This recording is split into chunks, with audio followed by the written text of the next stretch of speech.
Welcome back, everyone, to another week of our continued study of the weekly Haftara. This week's Haftara is from Amos. That makes 3 weeks in a row of Treasar Nevi'im. Last week for Vayeshev, we read from Hosea. The week before for Toldot, we read from Malachi. And this week, Amos. My assumption, and I assume based on my experience, is that most people are unfamiliar with Treasar. They're just a compilation of small nevuot. And so we've been spending some time giving background and context to the nevuah, which we'll do this week. But I really want to jump right in to the Haftarah for 2 reasons. One, the first pasuk seems really familiar to us, and it should be. And second, the first pasuk is used by most people to explain why Amos is the Haftarah for this week's parasha of Vayeshev. Says the Navi in Perek Bet pasuk Vav of Amos, Ko amar Adonai al shlosha pishei Yisrael val arba'a lo ashivanu al michram ba'kesef tzadik ve'avyon ba'vu na'alayim.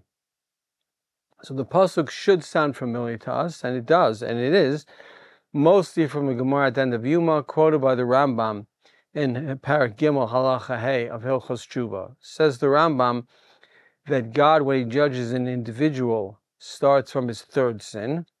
Aval hatzibur tolin lohen avon rishon sheni ushlishi shenema al shlosha pishei Yisrael val arba'a lo ashivanu, our pasuk, ukshem mechashvin lohen al derech zeh mechashvin lohen mervi'i va'elach. Okay, so it's an interesting halacha.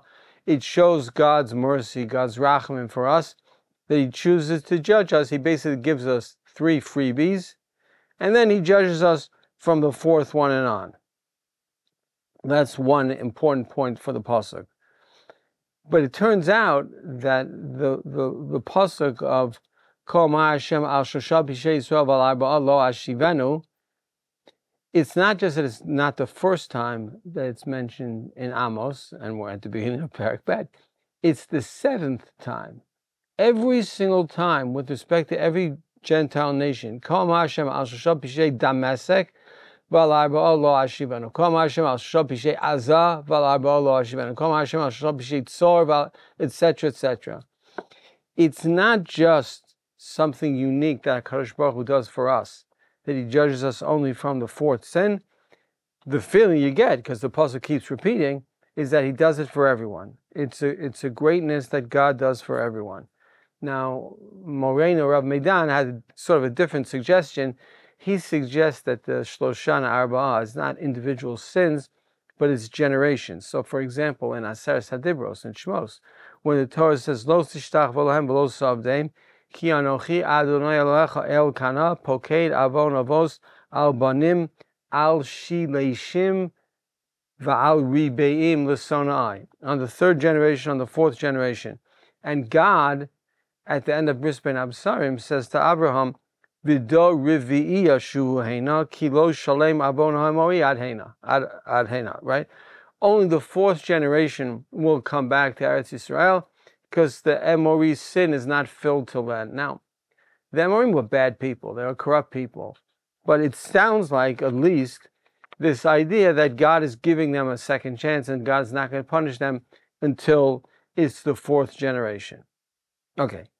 But there's the second part of that pasuk, Al michram ba'kesef tzadik ve'avyon ba'vu na'alayim, that most people say is the connection between the parsha and the Haftarah, right? The assumption based on the Medrash, and it's a really devastating Medrash, is that the brothers sold Yosef for shoes or for the worth of shoes, right? Al michram ba'kesef tzadik. That's pretty devastating. It's pretty horrible to think that caused the whole downfall of the house of Yaakov. And obviously the sale of Yosef is the dominant theme in our parsha in Vayeshev. So it's a good connection. Why do I think it's far-fetched? So here you come back to the purpose of Amos and what his background is and who he's prophesying to. Amos is the prophet to the 10 tribes, to the Aseret Hashvatim. The Aseret Hashvatim are often referred to by the short name of Ephraim. The idea that Amos is criticizing Ephraim for selling his father, seems impossible. Doesn't seem possible to me that Ephraim, A, he wasn't alive at the time, but B, why would you not criticize the 10 tribes? Certainly Rashi makes it clear that the Shvatim, or the sons of the Shvachot, were supporters of Yosef.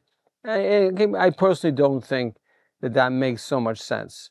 But I don't want to get bogged down in that, for the simple reason that, as I said before, I think the Haftarah is much, much more than just some random connection between the Haftarah and the Parsha. It's true, Chazal tried to find a connection, and I'll suggest something at the end, but more important than the connection is, what's the message that the Navi has for us? What's the message that the Navi wants us to assimilate in Tafshin Pei Vav, in the year 2025, however you count your years. And here, Moshe Lichtenstein has an interesting point. It's a point that I was zocheh from his father, Rav Aaron Zatzal, more than once. And I think the point goes to the essence of a Haftarah, right? There are two reasons why a Jew might, lo aleinu, leave HaKadosh Baruch Hu, right? The first is, Rachmana litzlan, he finds something in another religion that he doesn't find in Judaism. He finds a God, he's looking for a God who's more tangible, who's more immanent, who's more personal. He's tired of a transcendental God. Okay, now our God is both transcendental and immanent, but we'll leave that aside, Or I'm attracted to the love aspect of the Trinity. I love the fact there's a human being who was a God, and that God loves me. I particularly love the fact that I could mumble a bunch of Hail Marys and be forgiven for any sin that I do, whatever it is. Now, I'm not saying it's okay. It's usur. It's a tragedy. But on some level, as religious people, we understand it, right? You're searching for something within religion. You're not finding it in Judaism, so you look elsewhere. It's bad, but we understand it. But then there's a worse motivation for somebody who leaves HaKadosh Baruch Hu. It's not the desire for closeness with some other God, right? It's nothing that's missing from Judaism. It's that they're not interested in God at all. It's the lack of a desire for any God. It's what the Pasuk in Devarim says, Ki avienu al hadoma asher nishbati la'avosam savas chalav udvash ve'achal v'sava v'dashen. Literally, I ate, I was satiated. Why would I need a God? My life is fine without him. Ufano el Elohim acharim va'avadum v'niatzuni ve'iferet briti. So I looked elsewhere. It refers to another God, I think, because the Torah can't imagine atheism. I think it wasn't an option at the time. You had to serve something. We live in a world where we encounter atheism all the time. So we have a different perspective. But I think it's what the Pasuk is saying. It's not that they worship another God. They're not interested in God at all, right? You're not leaving God kiviyachol because you found a better God. Leaving God because you don't need him. My life is fine without him. Okay? These two models have existed and exist in every generation, sometimes more of one, sometimes more of two. But that's what the Navi is talking about. Says the Navi, Ka amar Adonai, al shosha pishei Yisrael al arba'a lo ashivanu, al michram ba'kesef tzadik ve'evyon ba'avur na'alayim. Hashoafim al afar eretz, b'rosh dalim, b'derech anavim yatu, v'ish v'aviv yelchu el hana'ara, l'man chalal Hashem kodesh. Just remind me of something else. There is another connection to the Parsha that's less well known than the one about Yosef, but seems obvious in this pasuk, which is v'ish va'aviv yelchu el hana'ara. The connection is to Yehuda and Er and Onan and Tamar, right? A son and his father sleep with the same woman. Another possibility. What I see here is Hashafim al afar eretz b'rosh dalim. They literally walk on top of poor people. Who's the Navi talking about? He's talking about rich people, right? Why would you walk on top of another person's head? Because they're not human, right? They don't recognize the poor as other people. And the same issue comes up, the issue of not recognizing other human beings as being human, comes up in our parsha, which, reminds us of often when you look in the Haftarah, and this I think we're supposed to do, it amplifies issues within the parsha itself. So let's go back to the parsha for a second, and we'll see, we'll remind ourselves, there were two options for the Bnei Yaakov when it came to Yosef. There's Shimon and Levi. They hate Yosef, and they want to kill him. Okay? And then there's Yehuda, who comes along and says, my bet's out, right? What's the point of killing him and getting blood on our hands? Let's just throw him in a pit, or we'll sell him, and everything will be fine, right? Which is worse? So obviously Yehuda saved Yosef's life. So on some level, obviously that's the better choice. But when you think about it, Shimon and Levi saw Yosef as competition. They saw him as a human being, as their brother, and their father loved him more than them, and that upset them, right? Very much like Cain and Hevel, very much like Esav and Yaakov. Obviously, it's a terrible thing to want to kill your brother, but you're at least relating to your brother as a human being, as real competition. Yehuda doesn't do that. Yehuda sees Yosef as an obstacle, something that he should get rid of. And he wants to get rid of him in the way that's easiest for him and the way that involves the least amount of risk, right? So selling him for shoes or selling him for some small amount of money, it makes sense. And as a side point, but it's something it's worth looking into at another time, this was really characteristic of Yehuda throughout the Tamar story until the very end. He just needed to manage events in a certain way. He didn't treat Tamar as a human being, as a threat. He just treated her as something that has to be handled. And then the moment comes, Haker na, told me, right? Haker na. And Yehuda says, Sadkami meni, and then Yehuda does his own tshuva and becomes a better person. Okay? But back to our story. Amos, the Navi, doesn't leave it at this. Amos says it's true.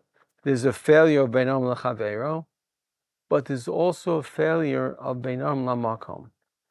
Right? There's our relationship with HaKadosh Baruch Hu. And says the Navi in Pasuk Tes, V'anochi hishmarti et ha'emorim mipneihem asher ki gova arozim gavo v'chasonhu ka'alonim v'ashmid piryom imal v'shoshav mitachat. You should know, says the Navi, God says, I took care of you. When the Gentiles wanted to beat you up, I beat them up. V'anochi ha'eleiti etchem me'eretz Mitzrayim v'olech etchem b'midbar 40 shana l'reshet et eretz ha'amori.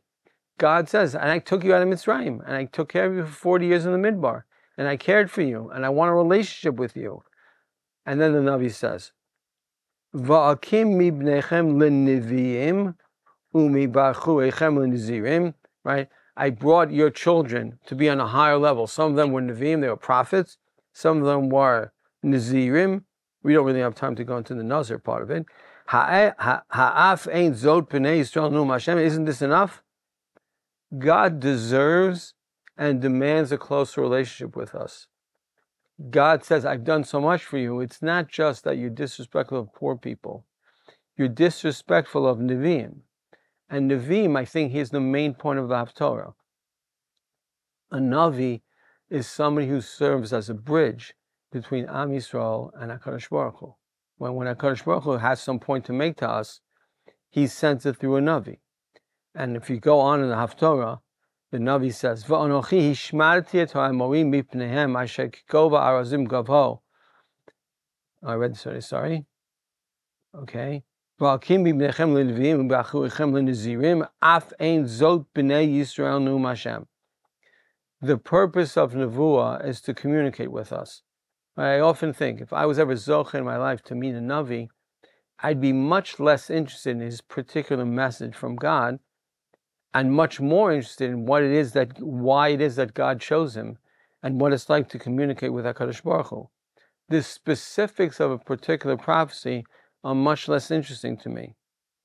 And then we find, says the Navi in Pasuk Yud Bet, Vatashkut hanizirim yayin, right? You gave wine to the obviously Nazir is usher in wine. Va'al haniviim tzivitem lemor lo tinavu. And with respect to prophets, you warned them not to prophesy. It's a rejection of nevuah, but much more, it's a rejection of our connection to HaKadosh Baruch Hu. Right? What could be worse? HaKadosh Baruch Hu wants to communicate with us, and we reject him. And we find this theme at the end of the Haftara. Says the Navi, Ki lo ya'aseh Adonai Elohim davar, ki im galas sodo el avadav haneviim, aryeh sha'ag mi lo yira, Adonai Elohim diber mi lo yinaveh. God wants us to be close to him. He wants us to communicate with him. But we have to be open to it. That's one significant point. But there's a bigger point that was raised by my friend Rabbi Gideon Rothstein in something that he wrote. And it goes back to our parsha. Yosef is the Baal HaChalomot. Yosef describes his dreams as dreams, and the brothers take him as such. And it would be difficult to argue that the brothers, did something wrong by not believing the dreams. We understand how human nature works, and we understand why the brothers rejected the dreams. But we know they came true. After the fact, we know that they came true. And if that's the case, they're not chalomot. They're nevuot. They're actual prophecy. If God communicates with me, I could call what I want. If I could get in my sleep, colloquially, you might describe it as a dream, but in substance, it's a nevuah. So, it's hard to fault the brothers for rejecting the nevuah, but it would be hard. It would be easy to fault us for rejecting the nevuah. And Amos is telling us that we need to be open to God's communication at any and all times. Now, does that include today? We all know we don't live in a time of nevuah, but it's not binary. If we don't live in a time of nevuah, it doesn't mean we live in a time of hester panim. God does communicate with us in all kinds of other ways. God communicates with us in the sound of a shofar, in the roar of a lion, in the survival of the state of Israel. And that's how Amos ends our Haftarah. Im yitakash shofar be'ir v'am lo yecharadu, im tiyeh ra'ah be'ir v'Adonai lo asa, Ki lo ya'aseh Adonai Elohim davar kim galas sodo el avadav haniviim. Aryeh sha'ag mi lo yira, Adonai Elohim diber mi lo yinaveh. Even in a time of no nevuah, even in our day, God continues to communicate with us. Now, can we sort out what's God's real message from other ideas, from other chalamot? I don't know.